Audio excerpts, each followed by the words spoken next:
ওম নমো শিবায়। অন্নাৎ ভবন্তি ভূতানি পর্জন্যাৎ দন্য সম্ভব। যজ্ঞাৎ ভবতি পর্জন্য যজ্ঞ কর্ম সমুদ্ভব। অন্ন খেয়ে প্রাণীগণ জীবন ধারণ করে। বৃষ্টি হওয়ার ফলে অন্ন উৎপন্ন হয়।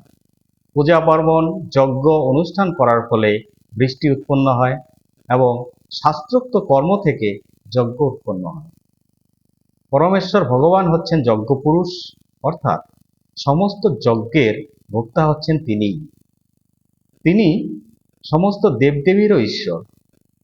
দেহের অঙ্গ প্রত্যঙ্গ যেমন সারা দেহের সেবা করে, ভগবানের অঙ্গস্বরূপ বিভিন্ন দেবদেবীরাও তেমন ভগবানের সেবা করেন।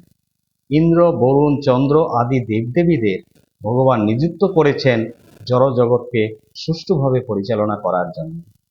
এবং বেদের নির্দেশ দেওয়া হয়েছে কিভাবে যজ্ঞ করার মাধ্যমে এই সমস্ত দেবদেবীদের তুষ্ট করা যায়। এভাবে সন্তুষ্ট হলে তারা আলো, বাতাস, জল ইত্যাদি দান করেন, যার ফলে প্রচুর পরিমাণে খাদ্যশস্য উৎপাদিত হয়।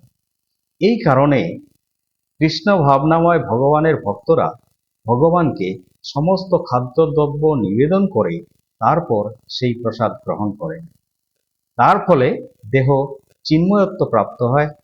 এভাবে খাদ্য গ্রহণ করার ফলে দেহের মধ্যে সঞ্চিত সমস্ত পাপ কর্মফল নষ্ট হয়ে যায়।